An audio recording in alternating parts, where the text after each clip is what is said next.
आज का हमारा टॉपिक है 10th math unit number 1 real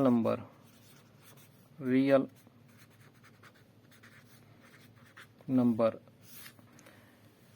सबसे पहले मैं कुछ आपको बेसिक डेफिनेशन बताऊंगा अबाउट नंबर सिस्टम। सबसे पहले आपको ये डेफिनेशन आनी चाहिए नेचुरल नंबर्स। नेचुरल नंबर्स क्या होते हैं, इसकी डेफिनेशन अगर आपने लिखनी है तो इस तरह से लिखें। The number of the form 1 2 3 4 so on are called natural number. ये डेफिनेशन आप खुद लिख लें। The number of the forms 1 2 3 4 so on are called natural number. ये आनी चाहिए आपको। 5th 6th से स्टार्ट हो जाती है। नंबर 2 होल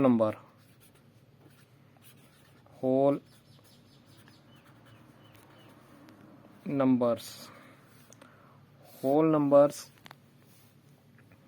इसकी डेफिनेशन है नेचुरल नंबर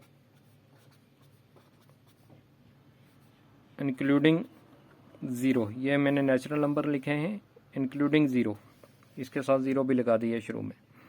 जो नंबर ज़ीरो से स्टार्ट होते हैं, नंबर ऑफ द फॉर्म 0 1 2 3 4 ये ज़ीरो से स्टार्ट होते हैं और नेचुरल नंबर 1 से स्टार्ट होते हैं। डेफिनेशन लिखनी हो इसकी तो ये इस तरह से लिख लो। The number natural numbers including zero are called whole number. उसके बाद नंबर 3 पे आप इंटीजर देख लें। इंटीजर क्या होते हैं?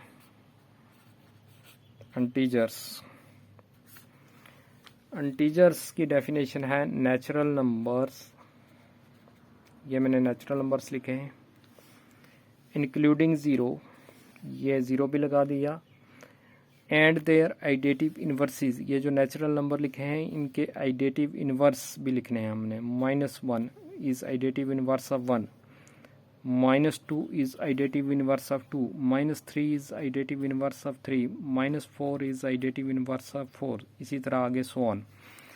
तो डेफिनेशन है इसकी natural number including zero and their additive inverses are called integer. Integer के बाद मैं आता हूँ, आपकी यूनिट का नाम है रियल नंबर। रियल नंबर में दो तरह के नंबर होते हैं।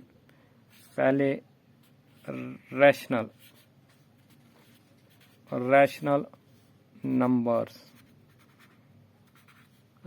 नंबर्स वो नंबर जो अपान की फॉर्म में होते हैं। इसकी डेफिनेशन अगर आपने लिखनी है तो ये मैं पूरी लिख देता हूँ। The numbers of the form P upon Q की फॉर्म में जो नंबर होते हैं, साथ में दो कंडीशंस भी हैं। Where P Q are integers, P Q are integers, P Q integer होने चाहिए। And Q is not equal to zero, Q zero के बराबर नहीं होना चाहिए। तो इस तरह के जो नंबर हैं इनको हम कहते हैं आर कॉल्ड रैशनल नंबर्स। मैं फिर बोल देता हूँ डेफिनेशन, ये बड़ा इंपॉर्टेंट है। The numbers of the form P upon Q, ये अपन Q है, P upon Q where P Q are integer and Q not is not equal to zero, Q zero के बराबर नहीं होना चाहिए, are called rational numbers. For example, इसकी examples देख लो। फॉर एग्जाम्पल जो हम देसी ज़बान में कहते हैं वटे वाले नंबर, 2/3, 2/3, 1/5, -3/2 एक्स्ट्रा, इस तरह के जो नंबर होते हैं अपॉन की फॉर्म में ऊपर नीचे न्यूमरेटर और डिनोमिनेटर ये जो हैं इंटीजर होने चाहिए, और ये जो नीचे वाला है डिनोमिनेटर ये 0 के बराबर नहीं होना चाहिए एक्स्ट्रा। इस तरह के जो नंबर हैं इनको हम रैशनल नंबर कहते हैं। इसके अलावा कुछ और भी नंबर होते हैं, जैसे 2 है, 4 है, 5 है, या कोई भी है, इनको भी हम क्या कहते हैं, ये भी रैशनल नंबर है। ये जो है आल्सो ये भी जो है और रैशनल, ये भी रैशनल है। ये रैशनल क्यों है? फॉर एग्जांपल ये 2 है जो इसको हम, जिसका डिनोमिनेटर कुछ नहीं, उसका हम खुद लिख सकते हैं 2/1, 2/1, 2/1 ये भी रैशनल बन गया। इसी तरह 4 को भी 4/1 लिख सकते हैं, 5 को 5/1 लिख सकते हैं, ये भी रैशनल है। इनके अलावा रैशनल के बाद आपने देखना है इर्रेशनल नंबर क्या होते हैं। इर्रेशनल नंबर्स, इर्रेशनल नंबर्स वो नंबर्स होते हैं जो रूट की फॉर्म में होते हैं और परफेक्ट रूट नहीं होते। अगर हम 1 से स्टार्ट करेंगे तो रूट 1 1 के बराबर होता है, ये परफेक्ट रूट है। रूट 2 जो है इसकी ये जो है ये इसकी वैल्यू पॉइंट में आएगी, ये परफेक्ट रूट नहीं है। इसी तरह रूट 3 है, रूट 3 के बाद रूट 4 को अगर हम देखेंगे 2 के बराबर हो जाएगा, ये परफेक्ट रूट है। 4 जो है वो रैशनल हो जाएगा, इर्रेशनल नहीं है। रूट 5 है, रूट 5 के बाद रूट 7 है, 7 के बाद रूट 9 जो है वो रैशनल है। मैं बताता हूँ आपको कैसे वो रैशनल होता है। तो ये इसके बाद रूट 10 जो है, सो ऑन एक्स्ट्रा, इस तरह के जो नंबर हैं ये आर कॉल्ड, इनको इर्रेशनल कहते हैं, आर कॉल्ड इर्रेशनल, इनको इर्रेशनल कहते हैं। परफेक्ट रूट ये होते हैं, जैसे इसके अलावा आपने ये भी याद रखना है, नोट ये जो रूट 4 ये रूट 1 है ये 1 के बराबर होता है, रूट 4 जो है ये 2 के बराबर होता है, रूट 9 जो है ये 3 के बराबर होता है, और ये सारे क्या हैं, ये रैशनल है, ये इर्रेशनल नहीं है, ये रैशनल है।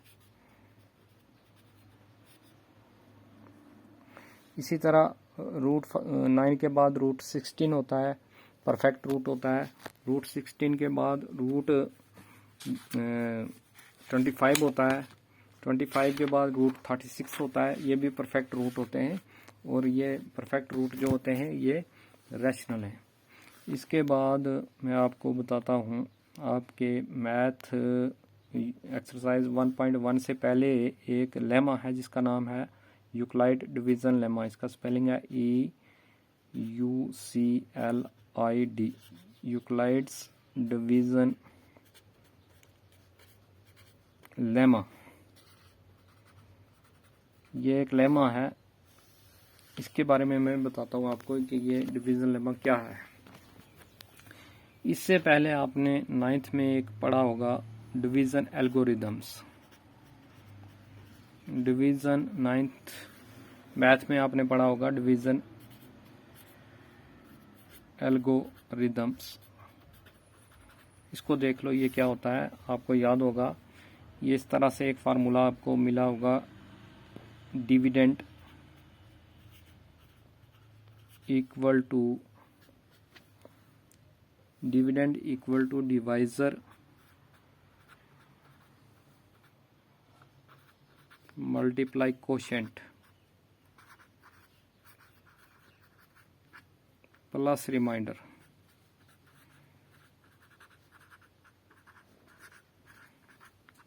ये फार्मूला आपने 9th में पढ़ा है। ये फार्मूला भी मैं आपको समझा देता हूँ कि ये फार्मूला हमें मिला कहाँ से। आप इसके लिए मैं कुछ छोटी छोटी आपको एग्जांपल देता हूँ डिवीज़न की। जैसे 8 डिवाइडेड बाई 2 है, 8 को अगर हम 2 से डिवाइड करेंगे तो 2 4 8 होता है, रिमाइंडर 0 आएगा। एक और एग्जांपल ले लो, 9 डिवाइडेड बाई 2, इसको 9 को 2 से डिवाइड करेंगे तो ये भी 2 4 8 होता है, हमारे पास बाकी 1 बचेगा। अब इन दो एग्जांपल्स को देख लीजिए, इसको इन दो को मल्टीप्लाई कीजिए, ये दो, इन दो को मल्टीप्लाई करने से हमें 2 4 द 8 मिला, प्लस ये कर लीजिए बीच में 0, तो 2 4 द 8 प्लस 0 इक्वल टू 8, इस 8 के बराबर आएगा। इसी तरह इसको भी मल्टीप्लाई कर लीजिए, 2 4 द 8, ये दो मल्टीप्लाई कीजिए प्लस 1 कीजिए, 2 4 द 8 प्लस 1 इक्वल टू 9, इस 9 के बराबर आएगा। तो ये जो हम डिवाइड करते हैं इसको कहते हैं डिविडेंड, ये जो बीच में रखते हैं इसको कहते हैं डिविडेंड, जिससे डिवाइड करते हैं उसको कहते हैं डिवाइजर, और इधर जो हमें मिलता है उसको कहते हैं कोशेंट, और बाकी जो बचता है उसको कहते हैं रिमाइंडर। इसी तरह जैसे एग्जांपल्स में मैंने आपको ऊपर समझाया है, इन दो को मल्टीप्लाई कर लीजिए। कोई और भी एग्जांपल लेके इसी तरह आप ट्राई कर सकते हैं। तो इसमें ये ऐड कर लीजिए, तो इसके बराबर हर जो एग्जांपल में इसके बराबर आएगा। तो यहाँ से हमें एक फार्मूला मिला, divisor multiply quotient, divisor multiply quotient, divisor multiply quotient और plus remainder equal to dividend के बराबर। ये फार्मूला जो है 9th का, ये इस तरह से एग्जाम्पल टू फार्मूला इस तरह से आपने करना है। पहले एग्जाम्पल ली, एग्जाम्पल से फार्मूला बनाना है। अब इसी फार्मूले से हमें जो 10th है, इसी फार्मूले को 10th में एक दूसरी फॉर्म में लिखा हुआ है। 10th में इसका नाम दे दिया एक्लूड, यहाँ पर 9th में इसका नाम था डिवीज़न एल्गोरिदम्स, और 10th में है इसका नाम Euclid division lemma, Euclid division lemma, Euclid's division lemma. ये जो लेमा है ये इस तरह लिखा हुआ है आपकी बुक पर, A equal to B Q plus R where 0 less than equal to R less than B. अब ये जो 9th में आपने पढ़ा है, ये असल में ये वही फार्मूला है, इसको दूसरी फॉर्म में लिखा हुआ है। आप ऐसे लिख लीजिए ये फार्मूला, मान लो ये इसको ए को डिविडेंड मान लीजिए, बी को डिवाइज़र मान लीजिए, क्यू को ये कोशेंट क्यू मान लीजिए, रिमाइंडर आर मान लीजिए। तो यहाँ भी ये दो मल्टीप्लाई करने से B multiply Q plus R is equal to A के बराबर आया है। साथ में एक कंडीशन ये जो दी हुई है, इस कंडीशन को भी देख लीजिए, ये एग्जांपल्स हैं। इस कंडीशन का मीनिंग ये है, ये जो पहली कंडीशन ये है 0 less than equal to R, पहली कंडीशन ये है। ये रिमाइंडर जो है ये हमेशा जब हम कोई भी नंबर डिवाइड करते हैं, जैसे ये दो एग्जांपल्स मैंने आपको बताई हैं, तो रिमाइंडर इसमें जो है ये 0 के बराबर आएगा या 0 से बड़ा आएगा, यानी 0 less than equal to R, यानी आर जो है वो 0 के बराबर या 0 से बड़ा आएगा। हर एक केस में ये जो रिमाइंडर है ये 0 के बराबर आएगा या 0 से बड़ा आएगा। इस एग्जांपल में 0 आया है, इसमें 0 से बड़ा यानी 1 आया है। दूसरी कंडीशन ये है दी हुई, ये मैंने आधा पार्ट लिखा है इसका, ये यहाँ तक लिखा। दूसरी कंडीशन इससे आगे है आर लेस देन बी। ये जो आर है रिमाइंडर है, ये बी से लेस देन है, बी यानी डिवाइज़र से, रिमाइंडर जो है डिवाइज़र से लेस देन हर एक जो है केस में होगा। फॉर एग्जांपल यही केस देख लीजिए, इसमें जो डिवाइज़र 2 है तो रिमाइंडर 0 है, इसमें डिवाइज़र 2 है और रिमाइंडर 1 है, यानी ये जो रिमाइंडर है ये डिवाइज़र से छोटा है, यहाँ भी और यहाँ भी डिवाइज़र 2 है, रिमाइंडर 0 है, यहाँ डिवाइज़र 2 है, रिमाइंडर 1 है। तो ये दो कंडीशन भी हमें इधर से ही मिली हैं। तो ये फार्मूला आज ये जो है यूक्लाइड डिवीज़न लेमा, इसको आप तैयार कर लीजिए। इसके बाद मैं आपको एक्सरसाइज 1.1 कराऊंगा, वो भी इसी की हेल्प से होगा। आज इतना ही कर लीजिए, नोट बना लीजिए इतने। ये फिर मैं आपको ये फ़ोटो खींच के बता देता हूँ। तो ये है, ये पहले रियल नंबर में natural number, whole number, integer के बाद रैशनल नंबर बड़ा इंपॉर्टेंट है, ये अपॉन के फॉर्म में होते हैं। तो जैसे 2/3 है, 1/4, तो कुछ नंबर ऐसे भी होते हैं जिनका डिनोमिनेटर नहीं दिया हुआ, वो भी रैशनल होते हैं। इर्रेशनल नंबर वो होते हैं जो परफेक्ट रूट नहीं होते हैं, जैसे √2 है, √3 है, √5 7 है। इस तरह से कोई भी नंबर जो परफेक्ट रूट नहीं है, जिनकी वैल्यू अगर हम कैलकुलेटर पे देखेंगे या निकालेंगे तो पॉइंट्स में आएगी, इनको हम इर्रेशनल नंबर कहते हैं। परफेक्ट रूट जो होते हैं वो रैशनल होते हैं। परफेक्ट रूट जैसे 1 है, √1 1 के बराबर होता है, √4 2 के बराबर होता है, √9 3 के बराबर होता है। इसी तरह अगर आगे देखेंगे आप √16, ये √16 4 4 दा 16 होता है, स्क्वायर और रूट कैंसिल हो जाएगा, 4 के बराबर आ जाए।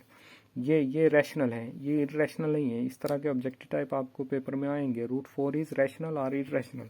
तो ये √4 जो है ये रैशनल है, √3 इज रैशनल और इर्रेशनल, √3 जो है ये इर्रेशनल है। तो ये दो आगे आपको मैंने बताया। यूक्लाइड डिवीजन लेमा ये 10th का है। 9th में division algorithms, dividend equal to divisor multiply quotient plus remainder, ये एग्जांपल टू फार्मूला, ये एग्जांपल से मैंने फार्मूला बनाया है। और यही 10th वाला भी जो है ये 9th वाले को दूसरी फॉर्म में लिखा हुआ है। यहाँ पर डिविडेंड की जगह ए लिया है, डिवाइजर की जगह बी लिया, दो रियल नंबर लिए हैं, और क्यू जो है कोशेंट है, आर जो है रिमाइंडर है। तो इन दो को मल्टीप्लाई करने से प्लस ऐड ये वाला रिमाइंडर ऐड करने से हमें डिविडेंड के बराबर ही मिलता है, यानी A equal to B Q plus R, where 0 less than equal to R less than B. आज इतना ही रखिए, आगे नेक्स्ट वीडियो में मैं आपको एक्सरसाइज 1.1 कराऊंगा और ये फार्मूला उसमें इस्तेमाल होगा। तब तक इसको पढ़िए, वीडियो को लाइक कीजिए ताकि नेक्स्ट वीडियो आपको मिलती रहे। और कोई क्वेश्चन अगर आपने पूछना हो तो वो आप कमेंट्स में मुझे लिखकर भेज सकते हैं, तो वो क्वेश्चन भी मैं आपको सॉल्व करके वीडियो डाल दूँगा। शुक्रिया।